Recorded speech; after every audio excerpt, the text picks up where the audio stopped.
Eunice Kathleen Waymon, dite Nina Simone, née le 21 février 1933 à Tryon, Caroline du Nord, États-Unis, est morte le 21 avril 2003 à Carry-le-Rouet, Bouches-du-Rhône, en France. Est une pianiste, chanteuse, compositrice et arrangeuse musicale américaine. Elle fut également militante pour les droits civiques. Née dans une famille méthodiste, la jeune Eunice est très attirée par la musique classique, mais la pauvreté et le racisme ont raison de ses ambitions. Bonjour tout le monde, bienvenue sur la chaîne de Azriel TV9. Je suis contente de vous retrouver encore une fois de plus. Avant de commencer la vidéo, comme d'habitude, n'hésitez pas à vous abonner, commenter, partager. C'est même pas n'hésitez pas, commentez. Commentez, c'est même pas n'hésitez pas, c'est abonnez-vous. Abonnez-vous sur la chaîne YouTube, commentez, partagez, likez, partagez la vidéo autour de vous. Voilà, on veut atteindre les 500 abonnés. Aidez-nous à atteindre les 500 abonnés. Il manque encore 4 personnes. Donc n'hésitez pas à vous abonner, à commenter, à partager, à liker. Donc voilà, encore une fois de plus, je suis contente, ravie de vous retrouver encore sur la chaîne Azriel TV9 pour une nouvelle vidéo. Donc voilà, j'espère que vous allez très bien là où vous êtes. Donc voilà, je tenais à remercier tout d'abord le président de l'association Azriel qui est Belém. Donc voilà, merci à toi, un grand merci. Voilà pour l'association Azriel ainsi que les membres de l'association. Et aussi à la fin, merci aux abonnés. Merci d'être aussi nombreux, de regarder nos vidéos, de commenter, de partager. Mais regardez les vidéos jusqu'à la fin. Parce que là, je vois que là, vous regardez pas très bien là. Parce que là, je vois, vous regardez pas. Vous ne regardez pas. Donc, regardez les vidéos jusqu'à la fin. Commentez, partagez, likez. Ok, vous savez que l'association Azriel a 3 services. Donc voilà, le premier service c'est Azriel Car. Je vais vous lancer la pub et on se retrouve juste après la pub. C'est parti. Donc voilà, comme vous savez, l'association, ou ceux qui ne le savent pas, l'association a 3 services. Donc le premier c'est Azriel Car.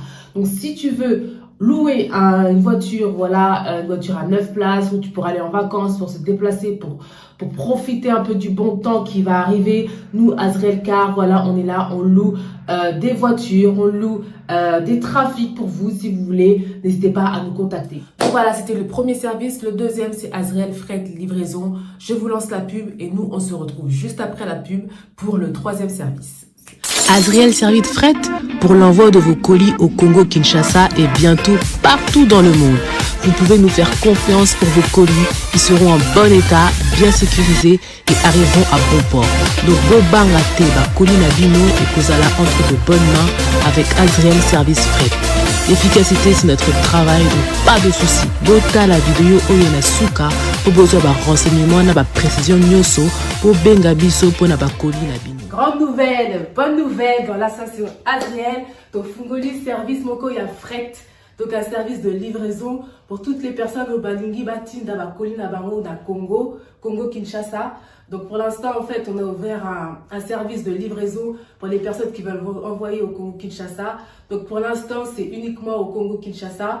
Et après, ceux qui Kola-Lingi, on pourra envoyer dans d'autres pays d'Afrique et dans d'autres continents. Donc, nous allons continuer donc pour le service de livraison. On a 2 points relais à Congo, un qui est à Njili et l'autre à Kasavubu.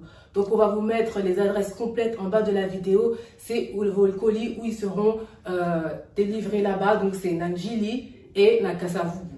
Pour la livraison, ça dure entre 3 semaines et 1 mois environ. Donc, c'est par fret maritime. Donc voilà, ça c'est de 3 semaines à 1 mois que ça prend, donc vous inquiétez pas pour ça. Donc voilà. Donc voilà, n'hésitez pas, là on vous a tout montré, on vous a montré les différents formats, on vous a montré le temps de livraison et on va aussi vous laisser nos numéros de téléphone, on va vous laisser aussi les adresses complètes des points de relais dans Congo, donc on va tout vous laisser. Donc l'efficacité c'est notre travail, donc faites-nous confiance pour vos colis, ils vont arriver, ils ne seront pas endommagés. Donc voilà, pour toutes les personnes qui souhaitent envoyer leurs colis, qui ont déjà des colis à la maison, n'hésitez pas, contactez Bisso, on va laisser notre numéro de téléphone, nos réseaux sociaux et aussi les adresses complètes. Voici les adresses et les numéros de téléphone affichés sur l'écran pour pouvoir obtenir les cartons de votre choix.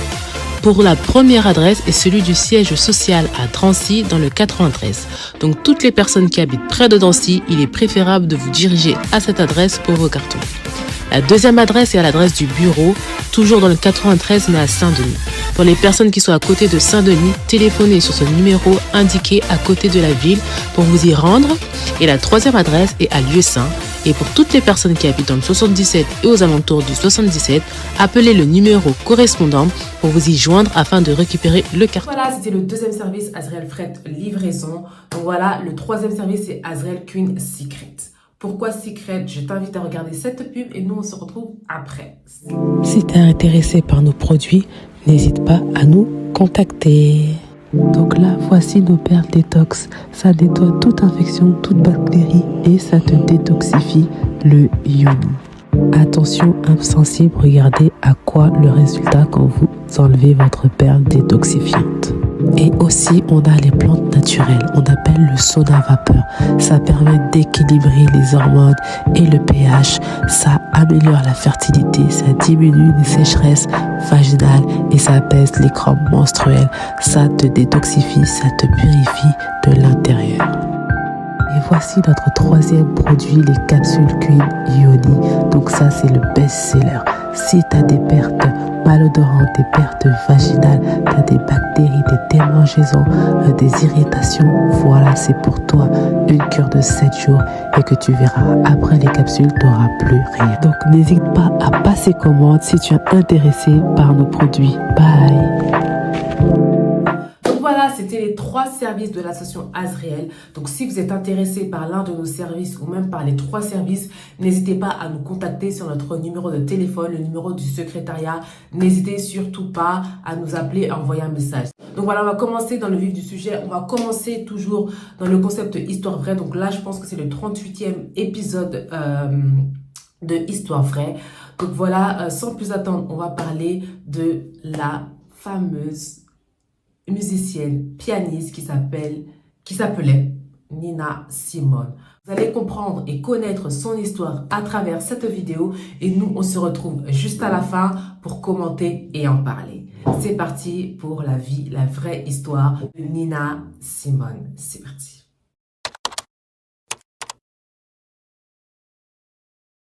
Eunice Kathleen Wemon est née le 21 février 1933 à Tryon, en Caroline du Nord. Sa mère, Carrie Kate Irvine, est une prédicatrice méthodiste et travaillait comme femme de ménage. Son père, John Devine Wemon, travaille comme barbier et teinturier ainsi que comme artiste. Il ouvre sa propre entreprise de nettoyage à sec et travaille à mi-temps comme coiffeur barbier et parfois même comme chauffeur de camion pour permettre à sa famille de vivre. Leur vie devient suffisamment confortable pour que Kate puisse cesser de travailler et se consacrer à l'éducation de leurs 4 enfants. Dans la famille, tous chantent et plus particulièrement son père. Il est appelé le siffleur car il siffle tout le temps et peut même produire 2 notes en même temps, mais sait aussi bien chanter et danser. La famille s'installe à Tryon au début de l'année 1929 et John y ouvre son pressing. Kate donne naissance à Dorothy peu de temps après. La crise de 1929 oblige Kate à travailler comme femme de ménage et son mari à accepter les tâches les plus ingrates. Il subit une intervention chirurgicale qui aggrave davantage leur situation financière, obligeant la famille à s'installer dans un des quartiers les plus pauvres de la ville. Kate, la maman, s'investit totalement dans la vie de l'église méthodiste et devient révérende. Eunice est la 6e enfant du couple qui en aura 8. Elle commence à jouer du piano dès l'âge de 3 ans ou 4 ans. La première chanson qu'elle apprend est God Be With You Till We Meet Again, cantique préféré de sa mère. Elle montre très tôt de grandes dispositions pour le chant et le piano qu'elle pratique à l'église et donne son premier concert, un récital classique à 12 ans. Nina Simone racontera plus tard que lors de cette performance, ses parents qui avaient pris place au premier rang ont dû se déplacer à l'arrière de la salle pour faire place à des blancs. Elle ajouta qu'elle avait refusé de jouer jusqu'à ce que ses parents aient repris leur place au devant de l'audience, incident ayant contribué plus tard à son implication dans le mouvement américain des droits civiques.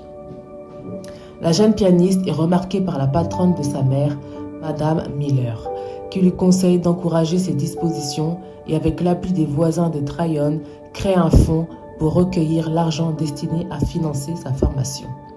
Elle propose également de payer pendant 1 an ses cours de piano et la présente à Muriel Masinovich, Miss Maisie, qui devient pour elle une seconde mère. Ma mère blanche. Pendant 6 ans, tous les samedis matins, elle va chez Miss Maisie. Cette expérience était pour elle la découverte d'un nouveau monde. Elle déclara plus tard que lorsqu'elle y découvrit la musique de Jean-Sébastien Bach, elle faillit s'évanouir tellement c'était beau. À cette époque, elle joue plus de 3 heures de piano par jour. Elle continue de travailler durement afin de devenir la première concertiste classique noire en Amérique. Dans ses mémoires, Nina Simone attribue cette phrase à sa mère. Miss Maisie annonce qu'elle n'avait plus rien à apprendre à l'enfant, alors âgé de 12 ans. Pour que son élève puisse développer ses talents, elle propose le lycée Allen, un pensionnat pour enfants noirs, surdoués, situé à 80 km de Tryon. Elle y reste en pension complète, sous surveillance et discipline stricte. Elle y entre en septembre 1945 et en sort major de sa promotion en juin 1950.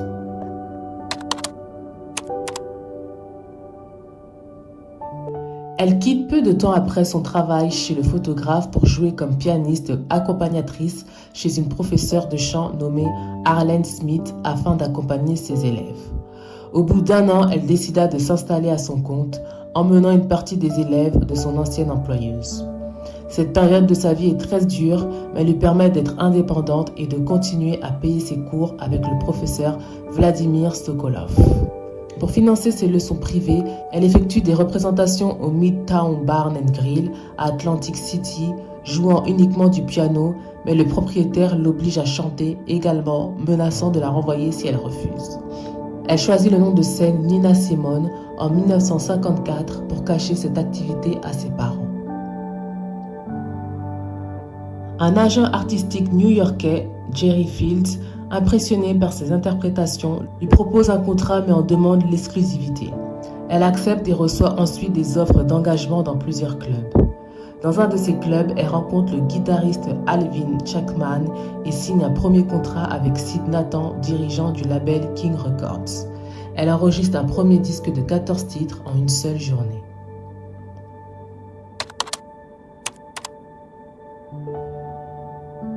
Après le succès de Little Girl Blue, Nina Simone signe un contrat avec la plus grande maison de disques, Colpix Records, suivie par une série d'albums studio et live.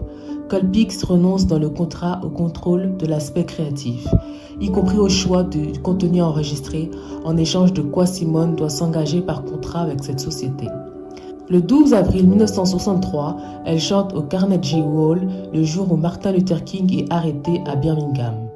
Discutant avec ses amis de Marx ou de Lénine, elle affermit sa conscience politique. Elle se produit en juin de la même année au bénéfice de la National Association for the Advancement of Colored People et en août chante dans le stade d'une université noire dans ce qui est considéré comme le premier concert multiracial de cet État. Elle suit à la télévision la marche de Washington pour l'emploi et la liberté où Martin Luther King prononce « I have a dream ».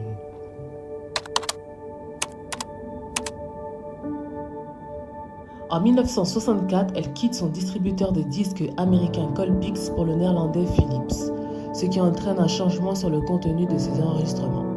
Elle a jusque-là toujours inclus à son répertoire des chansons qui suggèrent ses origines afro-américaines, comme les morceaux Brown Baby ou Zungo sur l'album Nina at the Village Gate en 1962.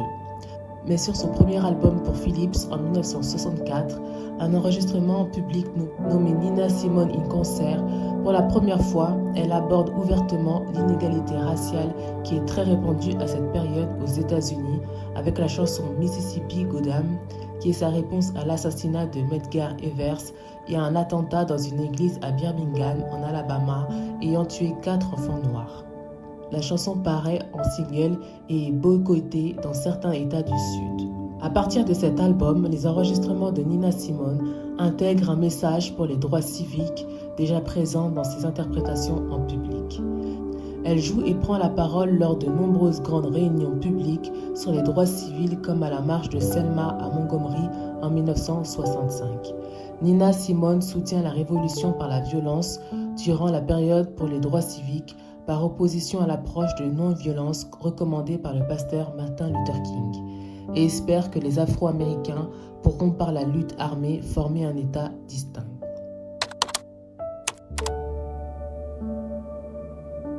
En 1993, Simone s'installe près d'Aix-en-Provence, en Bouc-Bel-Air, dans le sud de la France. En 1998, elle est l'invitée spéciale de l'anniversaire de Nelson Mandela.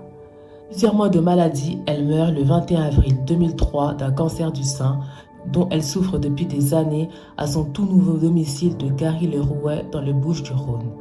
Elle s'est installée à Bouc-Bel-Air auparavant où elle vivait depuis 8 ans. De nombreux artistes sont présents à ses funérailles, dont les chanteuses Myriam Makeba et Patti LaBelle, la poétesse Sonia Sanchez, l'acteur Ossie Davis et des centaines d'autres. Ses cendres sont dispersées selon ses souhaits dans plusieurs pays africains. Elle laisse derrière elle une fille, Lisa Céleste, devenue actrice et chanteuse qui a pris comme nom de scène Simone et qui a notamment joué à Broadway dans Aida en 2002. Une citation qu'elle a dit en faveur des droits pour lesquels elle milite: « Je vais vous dire ce que la liberté représente à mes yeux, aucune peur. » Nina Simone. Donc voilà, j'espère que vous avez apprécié la vidéo. Moi en tout cas, j'ai kiffé la faire, j'ai trop aimé la faire. Donc voilà, n'hésitez pas à nous mettre en commentaire de qui vous voulez qu'on parle. N'hésitez pas à vous abonner à la chaîne YouTube, commenter, partager, liker. Et comme d'habitude, on se retrouve jeudi prochain pour une nouvelle vidéo. Et en attendant, prenez soin de vous. C'est la fin de la vidéo. Merci d'avoir regardé la vidéo jusqu'à la fin. N'oubliez pas de vous abonner massivement.